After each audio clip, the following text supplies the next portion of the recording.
What's up guys? Welcome to the 172. গতকালকে আমি আলোচনা করেছিলাম যে একটা ব্যবসাকে টিকিয়ে রাখতে হলে কাস্টমার কমিউনিকেশন কতটা গুরুত্বপূর্ণ। তো ওখানে আমি অনেক কিছু স্কিপ করে গিয়েছিলাম, তো যার জন্য আজকেরা তার সেকেন্ড পার্টটা আমি নিয়ে চলে আসছি।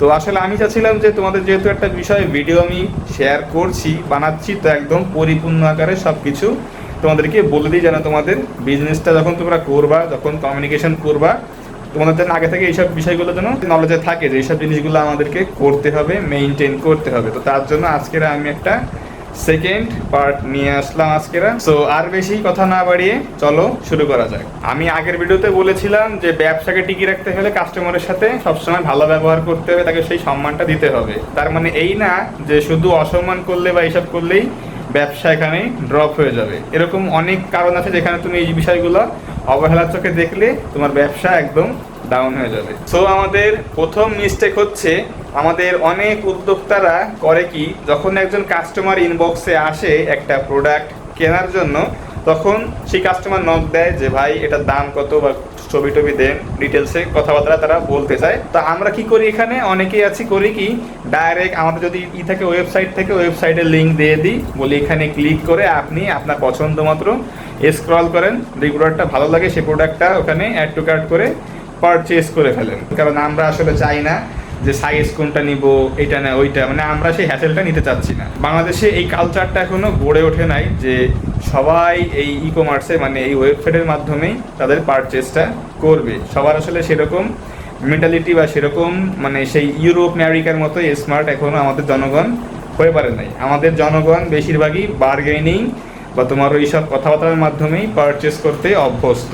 সো তুমি যদি ভাবো যে আমার ব্যবসাটা আমি ফুললি ওয়েবসাইট বেসড করব, আমি কোনো ইনবক্সের মাধ্যমে কোনো রকম অর্ডার নিব না, তাহলে আমি বলবো যে ব্যবসাটা তোমার সার্টেন লেভেলে গিয়ে এখানে থেমে যাবে, এর উপরে আর উঠতে পারবে না। কেননা তোমার কাস্টমার ওই পর্যন্ত লিমিটেড। তোমার কাস্টমার যে কটা কাস্টমার তুমি পেয়েছো, এর থেকে বেশি লোকজন আসলে ওই ওয়েবসাইট পারচেজিংটা বোঝে না। তো যার জন্য তোমার এখান থেকে হয়তো তুমি এই পর্যন্ত উঠছো, আর ওই পর্যন্ত উঠতে তোমার অনেক বেশি হ্যাসেল পোয়াইতে হবে। তো তুমি যখন সেই ব্যক্তিকে তোমার ওয়েবসাইটের লিঙ্ক দিলে, তাকে বললে যে সেখান থেকে স্ক্রল করে তার পছন্দ মতো প্রোডাক্ট পারচেস করতে, তখন সে আসলে খুব বেশি একটা কমফোর্টেবল ফিল করবে না, যেহেতু সে আগে কখনো এরকম ওয়েবসাইট পারচেস করে নাই। বেশিরভাগ বাংলাদেশে অডিয়েন্স কাস্টমার এরকমই হয়ে থাকে, বরাবর সবাই ইনবক্সের মাধ্যমেই পারচেসটা করে। ওয়েবসাইটের মাধ্যমে পারচেস করা খুব বেশি শিক্ষিত না হইলে বা খুব বেশি স্মার্ট না হইলে সাধারণ জনগণ এসব কাজবাজ করতে চায় না। তো যার জন্য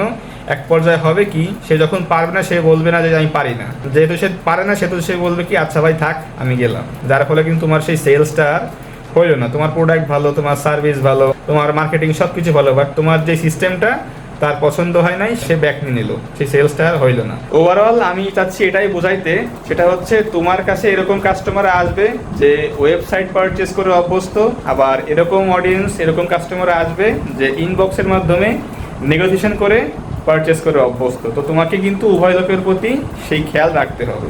এখন তোমরা বলতে পারো যে ভাই এত পরিমাণ মেসেজের রিপ্লাই কীভাবে দিব। এক্ষেত্রে আমি বলবো যে দরকার হয় 2-3টা মডারেটর হায়ার করো, একটু ভালো বেশি বেতন দিয়ে হায়ার করো। কেননা একটু বেশি বেতন দিলে একটু ভালো কোয়ালিটির লোকজন পাওয়া যাবে, একটু স্কিলফুল লোকজন পাওয়া। কারণ না শুধুমাত্র লোকজন হায়ার করলেই বিষয়টা কিন্তু এখানে সলভ হয়ে গেল না, তাদের সেই কমিউনিকেশন স্কিল থাকা লাগবে, কনভিন্সিং পাওয়ারটা থাকা লাগবে। তো সেক্ষেত্রে টাকার অ্যামাউন্টটা একটু বাড়িয়ে দিলে হয়তো তুমি ভালো কোনো লোকজন পাইতে পারো, যারা তোমাকে ভবিষ্যতে অনেক বেশি হেল্প করবে। আরেক শ্রেণীর ব্যবসায়ীদেরকে দেখেছি, এরা মূলত করে কি, যখন এদেরকে তুমি মেসেজ দিবা এরা ইনস্ট্যান্ট রিপ্লাই দিবে না, সিন করবে না, মোটামুটি বেশ কয়েক ঘন্টা পার হয়ে যাবে, এরপরে এরা হয়তো রিপ্লাই দিবে। ইভেন এরকমও হতে পারে সেই মেসেজ এরা দেখেই নাই। তো আমি ধরলাম যে এরা অনেকক্ষণ পরে, বেশ কয়েক ঘন্টা পরে এই মেসেজের রিপ্লাই দিচ্ছে। এই সময় মূলত হয় কি, কাস্টমার যখন মানে একজন লোক যখন শুরুতে একটা পেজে নক দেয় কোনো কিছু কেনার উদ্দেশ্যে বা দেখার উদ্দেশ্যে, একটা কারণে তো সে অবশ্যই মেসেজটা করে, তাই না? তো ওই শুরুর আধা ঘন্টার মধ্যে হয় কি, তার মধ্যে সেই মাইন্ডসেট থাকে যে আমি কিছু দেখবো বা কিছু একটা কিনবো, মানে তার মুড ওই সময় একদম হট থাকে, তাকে কনভার্ট করার চান্সটা অনেক বেশি থাকে। তো যার ফলে হয় কি, ওই সময় সেলস করাটা ইজি হয়ে যায়। তো এরপরে কিন্তু আমাদের যারা ব্যবসায়ী ভাইরা সেটা করে কি, অনেকক্ষণ পরে যেহেতু সেই রিপ্লাইটা দেয়, তারা সেই চান্সটা মিস করে ফেলে, কারণ সেই মুহূর্তে অনেক দেরি হয়ে গিয়েছে। কাস্টমার ইভেন ভুলেও যায় যে সে একটা জায়গায় নক করেছিল, সে ওই হট থেকে কোল্ড চলে আসে, যার ফলে ওই বেশ কয়েক ঘন্টা পরে তাকে যদি মেসেজ দেওয়া হয়, তাকে যদি সেই সেলসের ট্রাইটা করা হয়, তার কনভার্ট হওয়ার চান্সটা অনেকাংশেই কমে যায়, যেটা কিন্তু একদম শুরুর দিকে করাটা অনেক বেশি ইজি ছিল। আর এই জিনিসটা আমাদের অনেক ব্যবসায়ীরা, উদ্যোক্তারা করে থাকে, যার জন্য কিন্তু অনেক সময় ভালো ভালো পোটেনশিয়াল কাস্টমার তারা হারিয়ে ফেলে। এখন তোমরা যারা এই সেম কাজটা করে যাচ্ছ, তোমাদের একটা অবজেকশন থাকতে পারে, সেটা হচ্ছে সবসময় তো আমি অ্যাভেলেবেল থাকি না, বিভিন্ন কাজে আমাকে অনেক সময় বাইরে যাওয়া লাগে, সবসময় রিপ্লাই দেওয়া পসিবল না, আমাদের কি করণীয়? সো তোমাদেরকে আমি বলবো যে তোমরা একটা লোক রেখে দাও টাকা দিয়ে, যে সবসময় কাস্টমারের মেসেজের রিপ্লাই করবে। ব্যাপারটা আবার এরকম না যে তোমাকে লোক রাখাই লাগবে।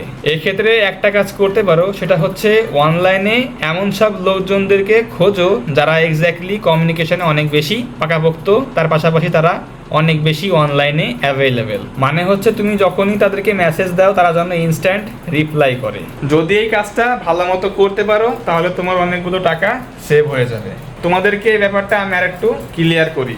ধরো তোমার নিজের একটা অফিস আছে, এখন তুমি চাচ্ছ যে আমি এরকম একটা লোক হায়ার করব যে সবসময় আমার কাস্টমারের মেসেজের রিপ্লাই দেবে এবং সে সবসময় আমার অফিসে থেকে কাজ করবে। যখন তুমি চাচ্ছ যে একজন ব্যক্তি তোমার অফিসের থেকে ডিউটি করুক, সবসময় কাস্টমারের মেসেজের রিপ্লাই দিক, তখন তোমাকে কিন্তু বেশ ভালো পরিমাণ টাকা তার পেছনে স্পেন্ড করতে হবে। তাকে মান্থলি বেশ ভালো একটা অ্যামাউন্টের স্যালারি দেওয়া লাগবে। ধরলাম যে তাকে তুমি মান্থলি দিলা 15,000 টাকা। পাশাপাশি তোমার সিদ্ধান্ত যদি এরকম হয় যে আমি ফিজিক্যালি কাউকে আমার অফিসে ডিউটি করাবো না, আমার চাই একদম অনলাইন বেস একজন লোক যে কিনা সবসময় অ্যাভেলেবেল থাকে, সে ইনস্ট্যান্ট কাস্টমারের রিপ্লাই করে, প্লাস সে কমিউনিকেশনে অনেক বেশি দক্ষ, সে তার ঘরে বসে কাজবাজ করবে, যখন কাস্টমার মেসেজ দেয় তখন সে ইনস্ট্যান্ট রিপ্লাই করবে।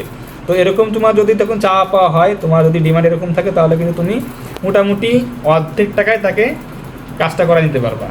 আগের জনকে তুমি দিচ্ছ 15,000, এনাকে মোটামুটি তুমি 6,000 বা 5-6,000 দিলে ইনাফ, কারণ সে ঘরে বসে কাজ করছে, যখন তখন সে শুয়ে রিল্যাক্সে খাইতে খাইতে যখন ইচ্ছে সে তোমার মেসেজের রিপ্লাই দিতে পারছে। তো সেক্ষেত্রে কিন্তু তোমাকে কিন্তু সেরকম একটা অ্যামাউন্ট অফ মানি স্পেন্ড করতে হচ্ছে না এখানে। বর্তমানে কিন্তু অনেকেই এই সেম কাজটা করছে। সো তোমরা যারা ব্যবসায়ীরা আছো, যাদের সবসময় টাইম হয় না কাস্টমারের ইনস্ট্যান্ট রিপ্লাই দেওয়ার, তারা চাইলে এই কাজটা করতে পারো। হয়তো প্রথম প্রথম ভাবতে পারো যে টাকাটা আমি ফাও দিচ্ছি, বাট এরপরে যখন দেখবা যে আস্তে আস্তে কাস্টমার বাড়তেছে, সেলস বাড়তেছে, ওই সময় কিন্তু এই রিগ্রেটটা চলে যাবে। সো গাইস, আজকের ভিডিওতে আলোচনা করলাম কাস্টমার কমিউনিকেশনের বাকি অংশটুকু। আশা করি আমার বলা কথাগুলো তোমাদের অনেক বেশি উপকারে আসবে। সো ভিডিওটা আজকের আমি এখানেই শেষ করছি। তো দেখা হচ্ছে ইনশাল্লাহ আগামীকাল। Take care on yourself and আল্লাহ হাফেজ।